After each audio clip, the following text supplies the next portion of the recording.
L'invité de Béatrice Rulle ce matin, 6 minutes avec Aurélien Barakat. Il est président des Verts libéraux genevois concernant la suspension de l'application du congé parental par le Conseil fédéral. Bonjour Aurélien Barakat.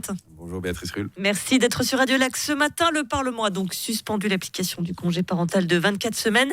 Il a été pourtant accepté par les Genevois. C'était en juin 2023. Nous avons donc voté pour rien ? Non, nous n'avons pas voté pour rien, heureusement. On en perd un peu son latin, donc je vous remercie de l'opportunité pour apporter un peu de clarification dans toute cette histoire.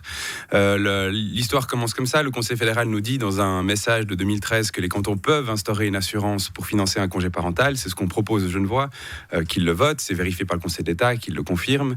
Et puis ça remonte au Conseil fédéral qui change d'avis ouvertement en nous disant qu'il a changé d'avis, qui pense que c'est plus possible, mais bonne nouvelle, braves citoyens, ça sera possible dans, on ne sait pas, quelques mois, quelques années, on espère quelques mois, en l'occurrence on a de bonnes chances de penser que ce sera quelques mois, puisqu'ils vont modifier la LAPG, la loi sur les assurances fédérales, qui permettra maintenant au canton, définitivement et sans ambiguïté, de mettre en place ce congé parental, et donc de mettre en place ce congé parental genevois qui est pionnier.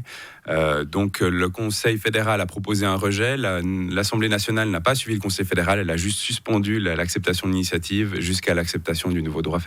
C'est oui, mais non, c'est non, mais non, actuellement c'est non.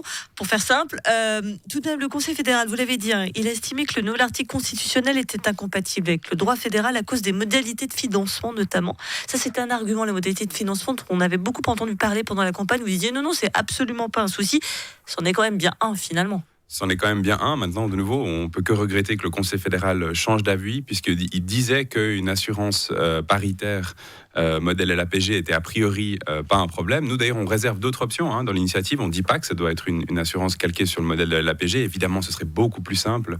Vous imaginez devoir créer une assurance de toute pièce alors qu'on a déjà le prélèvement des cotisations sociales.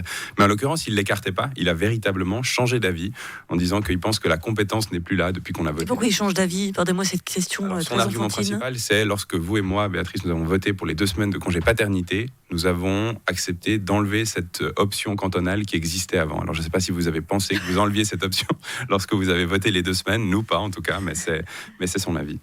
Il va falloir notamment revoir donc cette fameuse loi sur les allocations pour perte de gains pour donner aux cantons les compétences donc pour financer les fameuses 8 semaines. Alors, on n'est même pas un pays où on prend très très vite les décisions pour les changements.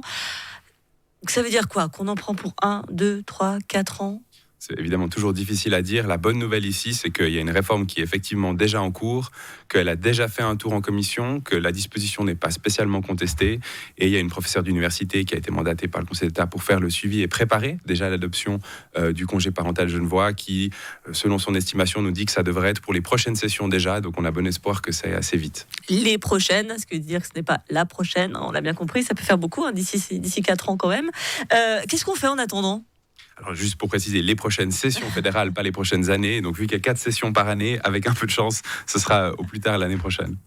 Qu'est-ce qu'on fait donc en attendant ? Alors qu'est-ce qu'on fait dans l'attendant ?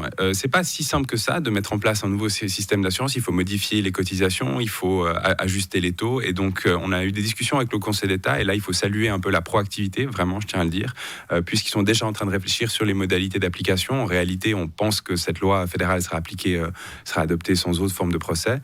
Et donc aujourd'hui, il y a tout un travail à faire pour permettre la mise en œuvre de ce nouveau système d'assurance pour ce congé parental genevois.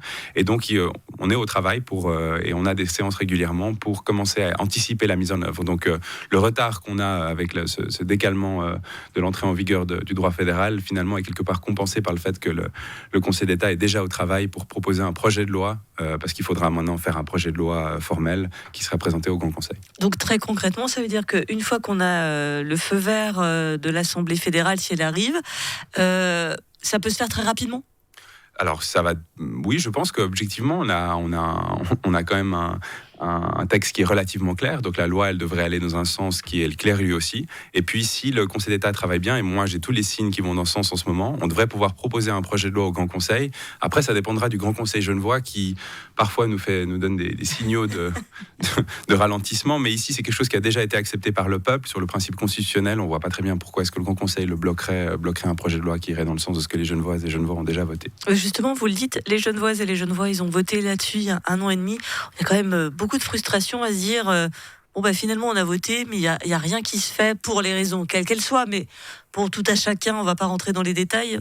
J'ai voté, j'ai dit oui, c'est pas fait, et on nous avait dit que c'était facile à mettre en place. Côté un petit peu, on s'est un petit peu fait avoir. Alors, facile à mettre en place, c'est jamais spécialement facile en politique de faire bouger les choses en Suisse. C'est quand même Non, mais pendant la campagne, vous balayez toutes les critiques en disant mais si on va y arriver, c'est possible, le financement c'est possible. On savait qu'on était pionniers, on savait qu'on prenait quelques formes de risques. En l'occurrence, on ne s'attendait pas à ce volte-face du Conseil fédéral qui nous fait perdre probablement une année à minima, mais qu'on va essayer de compenser en travaillant déjà sur les projets. Ensuite, il y a toujours des difficultés lorsqu'on cherche à être pionnier, ça c'est sûr. Et puis, en l'occurrence, on voit quand même qu'il y a une vraie volonté d'être proactif au niveau du Conseil d'État. Si tous les acteurs sont de bonne volonté et jouent le jeu, on devrait quand même pouvoir avoir une mise en œuvre qui se fait dans les quelques années qui suivent le vote, ce qui était notre souhait. Évidemment, on aimerait toujours que ça aille plus vite, mais bon, il faut laisser du temps au temps. Merci beaucoup Aurélien Barakat, président des Verts libéraux genevois, pour ces précisions bien nécessaires. On a compris, on a voté, mais on va un petit peu attendre encore. Merci à vous. Merci.